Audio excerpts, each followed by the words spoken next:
নমস্কার, কেরালা সফরের blog share করছি। তাই মাদ্রাস ক্যাফের দোসা, বড়া আর ফিল্টার কফির সাথে শুরু করলাম। আমরা দুজনেই সাউথ ইন্ডিয়ান খাবার খেতে খুব ভালোবাসি। আর আজকে আপনাদের সাথে ভাগ করে নেব মুন্নারে একটা সারাদিনে আমরা কি ঘুরলাম, দেখলাম এইসব। মুন্নার হচ্ছে পশ্চিমঘাট পর্বতমালার একটা সবথেকে উঁচু পাহাড়ি এলাকা এবং এই মুন্নারে যে সুন্দর সুন্দর চা বাগানগুলো আছে সেগুলো অবর্ণনীয় এবং পৃথিবীর কিছু বিখ্যাত চা এখানে উৎপাদন হয়। আমরা কোথায় ছিলাম সেই ব্লগটা আগের দিনে আপনাদের সাথে শেয়ার করেছি। হোটেলটির নাম দি প্যানোরামিক গেটওয়ে। ওই হোটেলের যে ভিডিওটা আমি শেয়ার করেছি তার লিঙ্কটা আমি ডেসক্রিপশন বক্সে দিয়ে দেবো, যদি না দেখে থাকেন দেখে নেবেন। আর ওই যে সামনে একটা বাড়ি দেখা যাচ্ছে সাদা রঙের, এটা হচ্ছে এখানকার টি মিউজিয়াম।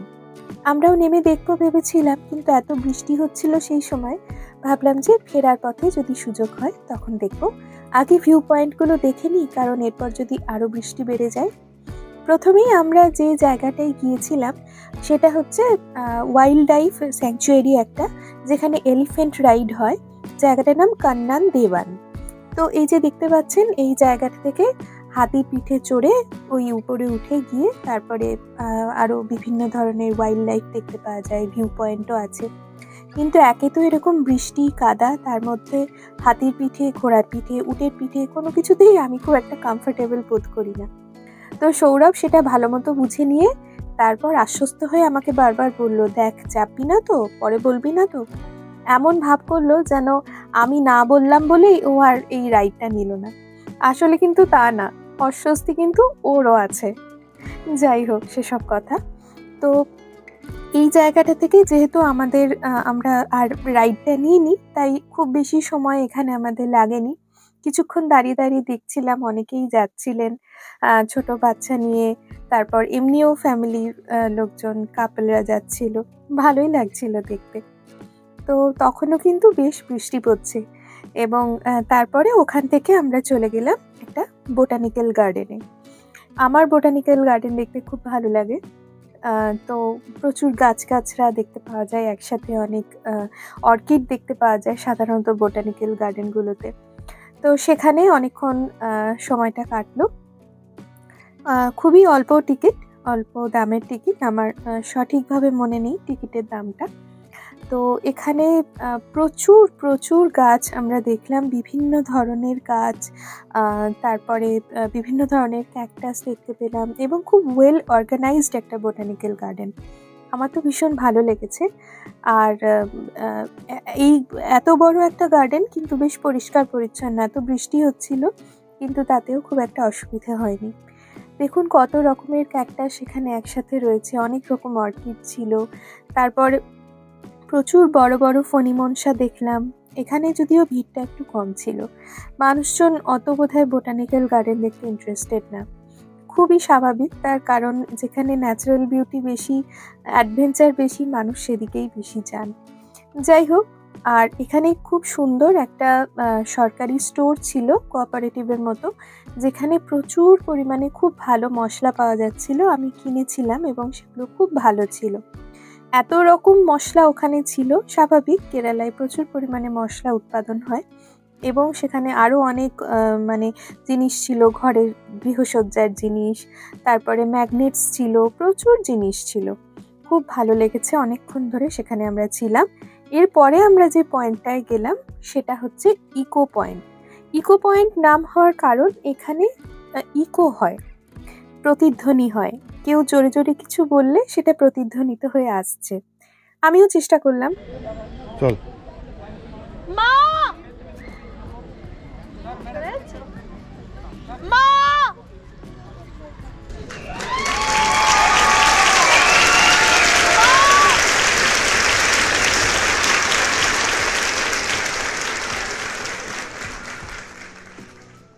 আপনারা শুনতে পেয়েছেন কিনা তো আমি জানি না, কিন্তু খুব সুন্দর করে এখানে প্রতিধ্বনি শোনা যাচ্ছিল। অনেকক্ষণ ধরে খুব ভালো করে আমি এনজয় করেছি। সবাই যে যার প্রিয়জনের নাম বা আরও অনেক কিছু শব্দ করছিল। এত পরিশ্রম করেছি তাই খিদেও পেয়ে গেছে, এমনিতেও বৃষ্টি হচ্ছিল। গরম গরম পকোড়া খেলাম। পকোড়াটা থেকেও যেটা ভালো ছিল সেটা হচ্ছে এই ঝাল ঝাল লাল চাটনিটা। তারপর আবার এরকম রং বেরঙের দোকান দেখে আমি আবার দোকানের দিকে ছুটেছিলাম। কোনো মতে আমাকে সৌরভ টেনে টুনে আবার গাড়িতে তুললো। তারপর এই যে অসাধারণ সব চা বাগান দেখতে দেখতে আমরা চলে গেলাম আরো সব ভিউ পয়েন্টের দিকে।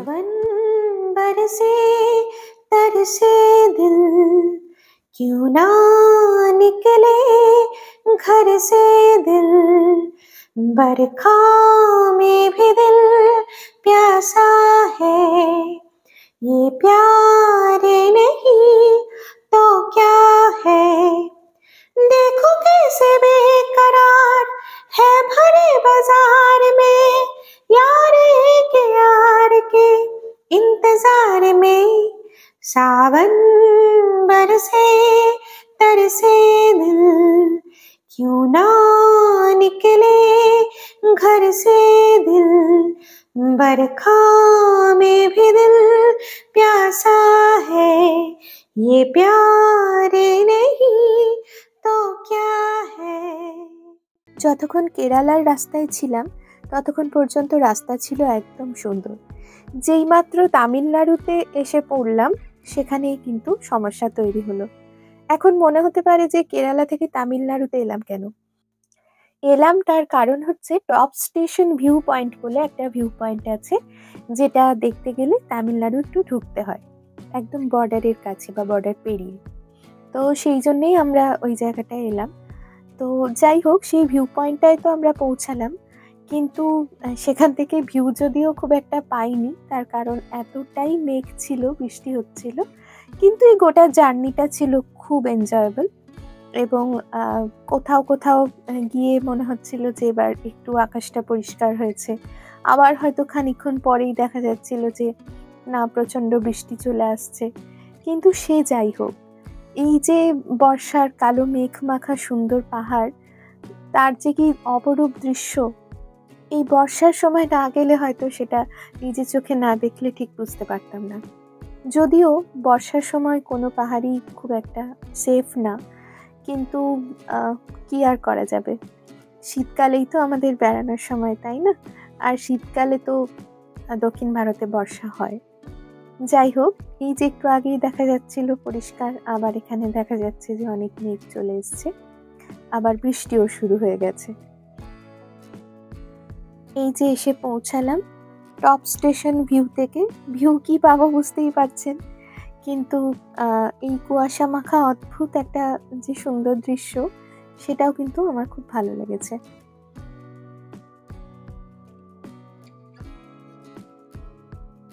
গাড়ি থেকে নামার পর কিছুটা রাস্তা হেঁটে আসতে হয়। তারপর যখন প্রথমে হাঁটছিলাম তখন বৃষ্টি হচ্ছিল, তারপর বৃষ্টিটা একটু থেমে গেল, কিন্তু এই কুয়াশা কুয়াশা ব্যাপারটা ছিল। এই যে এই হচ্ছে আমাদের টপ স্টেশন থেকে ভিউ, এইটুকুই আমরা দেখতে পেয়েছি। যাই হোক, এসব দেখার পরে আমরা ওখান থেকে ফিরে এলাম। ফেরার পথে ওখানেও আমরা একটু দোকান পেয়েছিলাম। এবারে আর আমি কিছু কিনিনি, সৌরভ কিনেছিল একটা জেলি লজেন্সের প্যাকেট, কিন্তু সেটা মোটেই ভালো ছিল না। এমন আমাদের পরবর্তী গন্তব্য মাটুপেট্টি ড্যাম, তো সেদিকেই আমরা এগিয়ে যাচ্ছি। এই যে এটা হচ্ছে সেই জায়গাটা। এখানে যদি বৃষ্টি না পড়তো তাহলে নেমে দেখা যেত, কিন্তু তখনও একটু বৃষ্টি পড়ছিল। আর আমরা আগের স্পটটাতে গিয়েই যেহেতু অনেকটাই ভিজে গেছিলাম, তাই আর নামলাম না। গাড়িতে যেতে যেতেই ড্যামটা দেখলাম, বেশ বড় ভালো ড্যামটা। মোটামুটি যে কটা স্পট আমরা দেখবো ভেবেছিলাম আমাদের দেখা হয়ে গেছে। এরপর আমরা হোটেলের দিকেই রওনা হচ্ছি। আর আমরা বিকেলবেলায় আমাদের হোটেলের একদম কাছেই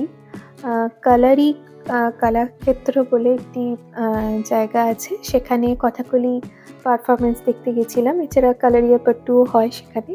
দুটো পারফরমেন্স আমাদের দেখা হয়নি, শুধু কথাকলি নাচটাই দেখেছি। সেটাও আমি আপনাদের সাথে ভাগ করে নেব, কিন্তু সেটার একটা নতুন ভিডিও বানিয়ে সেটাতে দেব। কারণ ওই পারফরমেন্সের জায়গায় গিয়ে একটা খুব মজার কাণ্ড হয়েছে, যেটা না দেখালেই নয় আলাদা করে।